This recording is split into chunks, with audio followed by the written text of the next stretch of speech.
एक बार एक बड़े से हॉल में बहुत सारे लोग बैठे थे। वहाँ पर दुनिया का एक बहुत ही बड़ा स्पीकर आने वाला था और सब लोग उनकी बातें सुनने के लिए वहाँ पर आए थे। लगभग 10 मिनट के बाद वह स्पीकर स्टेज पर आ जाता है और वह बोलता है कि अगर आपने मेरी बात ठीक से सुन ली और समझ ली तो आपकी पूरी ज़िंदगी बदल जाएगी।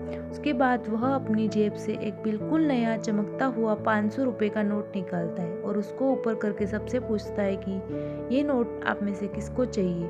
ये सुनते ही सब लोग अपने अपने हाथ ऊपर कर देते हैं। वह स्पीकर बोलता है कि ये नोट मैं आप में से किसी एक को दूंगा, लेकिन इसके लिए आपको थोड़ा वेट करना होगा। अब वह स्पीकर उस नोट को अपनी मुट्ठी में बंद कर लेता है और थोड़ी देर तक उसको मसलता है।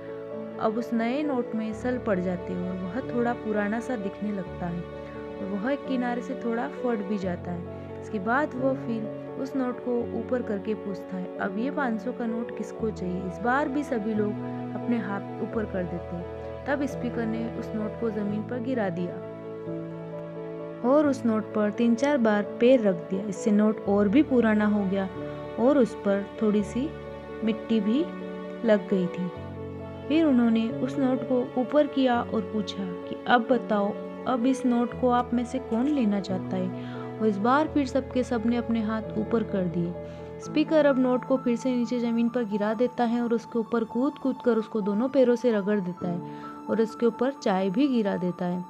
अब नोट इतना गंदा हो जाता है कि इसको पहचानना भी मुश्किल होता है। कोई भी उस नोट को देखता तो यही बोलता कि अब ये सिर्फ एक गंदा कागज़ का टुकड़ा है, अब यह बेकार है, इस दुनिया में इसकी कोई वैल्यू नहीं है।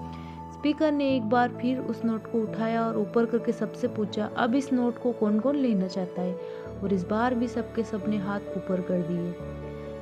कितना भी गंदा पुराना मिट्टी में सना हुआ चाय का दाग लगा हुआ, लेकिन अभी भी वह 500 रुपये का नोट ही था।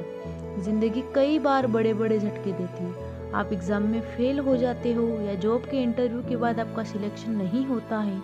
जब आपका बुरा समय चल रहा होता है और आप सिचुएशन का सामना कर रहे होते हो, उसके बाद आपको लगने लगता है कि आप सफलता के लायक ही नहीं है। आपको लगता है कि दूसरे लोग आपसे बेटर है और आप किसी काम के नहीं हो, आपकी कोई वैल्यू नहीं है। हमेशा याद रखो, इससे कोई फर्क नहीं पड़ता कि आपने कितनी बार सिचुएशन का सामना किया है, आप जिंदगी में कितनी बार फेल हुए हो, आपकी वैल्यू हमेशा वही रहेगी जो पहले थी। आपके पास कुछ खास है जो दूसरों के पास नहीं है और ये आपसे कोई भी छीन नहीं सकता।